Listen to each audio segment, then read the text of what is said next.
हे हनुमान, ये दोनों बालक कौन हैं? हे राजन, आप सुने, मैं बता रहा हूं। ये दोनों भाई अयोध्या नरेश राजा दशरथ के पुत्र राम और लक्ष्मण हैं। ये दोनों भाई अपने पिता की आज्ञा को मानकर वन को आए हुए हैं और इनके साथ में एक स्त्री है जिसका नाम सीता है, जिनका ऐसे जंगल में हरण हो गया है। ये दोनों भाई उन्हीं की तलाश कर रहे हैं। हे प्रभु, आप धैर्य धारण कीजिए। मैं एक दिवस बैठा था यहाँ, ऊपर विमान की जाता था रुद्र विमान करूं राता वाला छस बाहर।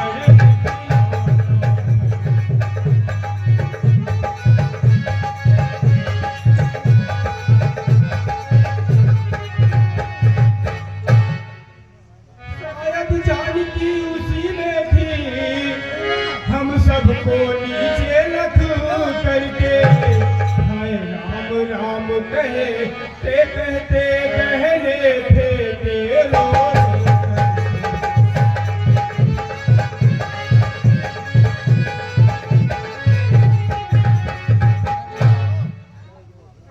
हे प्रभु, आप चिंता ना कीजिए, माता जानकी आपको अवश्य मिलेंगी। हे प्रभु, मैं एक दिन अपने मंत्रियों के साथ कुछ विचार वितरण कर रहा था। उसी समय आकाश में मैंने देखा एक सुंदर स्त्री जो हाय राम करके पुकार रही थी और उसे एक राक्षस विमान से ले जा रहा था। उस समय उस सुंदरी ने ऊपर से कुछ आभूषण भेजे जो मेरे पास गिरा दिए हैं।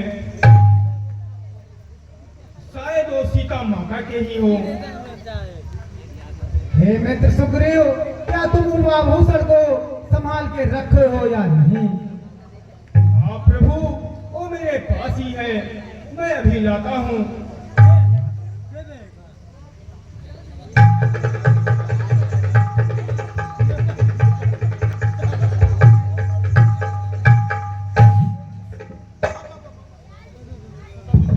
लो प्रभु, ये वही आभूषण है जो ऊपर से गिरा था।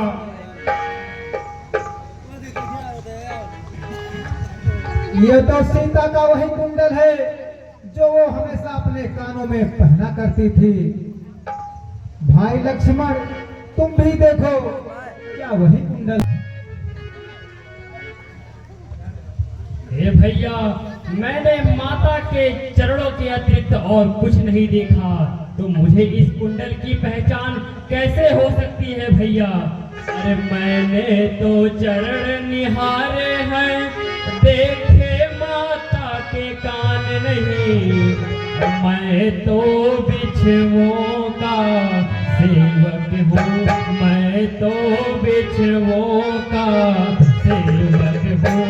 इस कुंडल की पहचान नहीं, मैं तो बिछुओं का।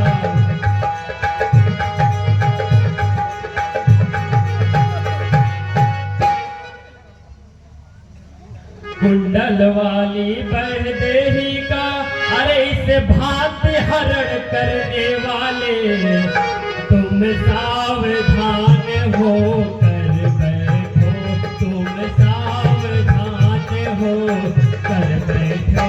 आते हैं रण करने वाले, तुम सावधान हो कर बैठो।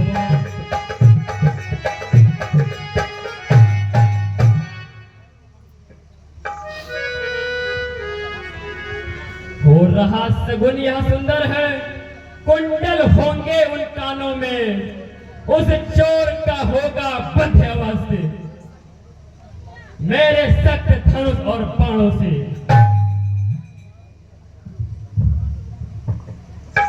हे प्रभु, मैं सभी प्रकार से आपकी सेवा करूंगा, लेकिन इस समय तो मैं खुद ही संकट में हूँ।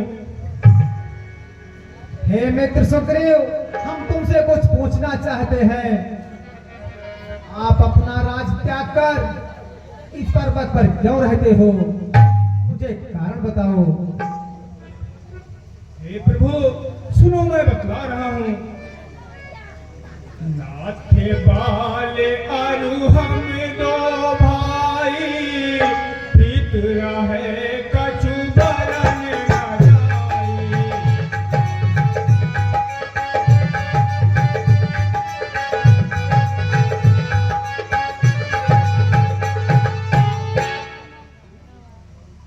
हे प्रभु, बाल और हम दोनों भाई हैं।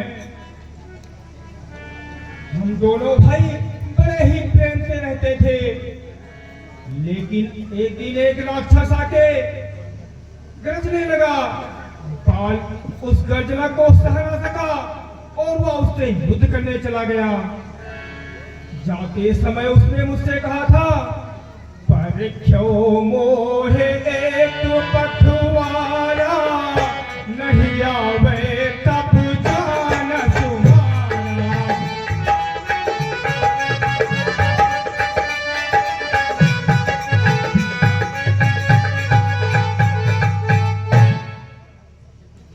हे प्रभु, मैंने एक माह तक उसका प्रतीक्षा किया, परंतु बाल नहीं आया।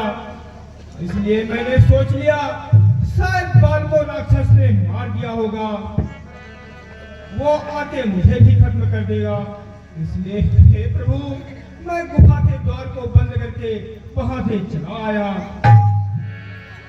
परंतु कुछ दिन पश्चात जब बाल वापस आया, मुझे दुश्मन समझकर मुझसे युद्ध करने लगा और मेरी स्त्री राजपाट सब छीन लिया और मुझे मारकर भगा दिया। और मैं भागकर इस ऋषि मुख पर्वत पर रहता हूँ। वह श्राप के कारण नहीं आता, उसे यहाँ पे श्राप है, आएगा तो भस्म हो जाएगा। हे प्रभु, मैं यहाँ निश्चय होकर रहता हूँ। हे प्रभु, बाल से मुझे बड़ा डर लगता है। हे मित्र सुग्रीव, इतना अधीर मत बनो, हम तुम्हारी सहायता अवश्य करूंगा। बाल को मारकर तुम्हें तुम्हारा राज्य वापस दिलाऊंगा। तुम जाओ, उसे ललकारो, उसे मैं प्राण दंड दूंगा। हे प्रभु, बाल बहुत वीर और बहादुर है, उसे वरदान प्राप्त है, जो उसके सम्मुख जाएगा उसका आधा बल वो ले लेता है। इसलिए हे प्रभु, उससे सब हार जाते हैं। इन 7 ताड़ के पेड़ों को एक बाण में जो भूम गिराएगा, बलिदान है ऐसा कच्छप का वह हमारे बाल को।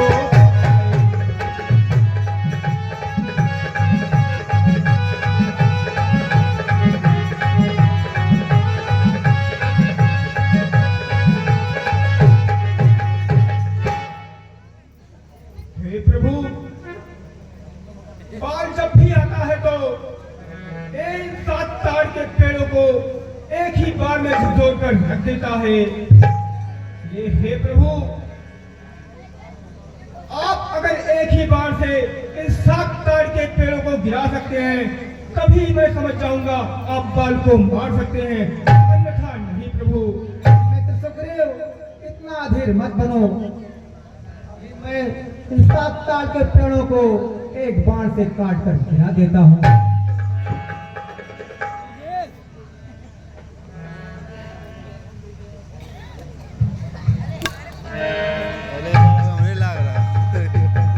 हे प्रभु, मुझे आपके बल का पता चल गया है। आप निश्चय ही बाल को मार सकते जानते हैं आप साक्षात परमात्मा हैं। हे मित्र सुग्रीव, अब मैं अधिक नहीं सुन सकता।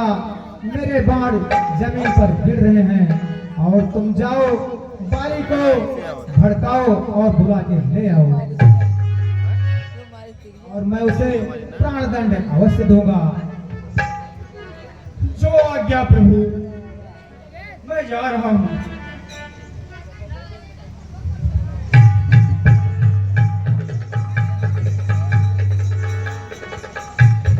हे मित्र सुग्रीव,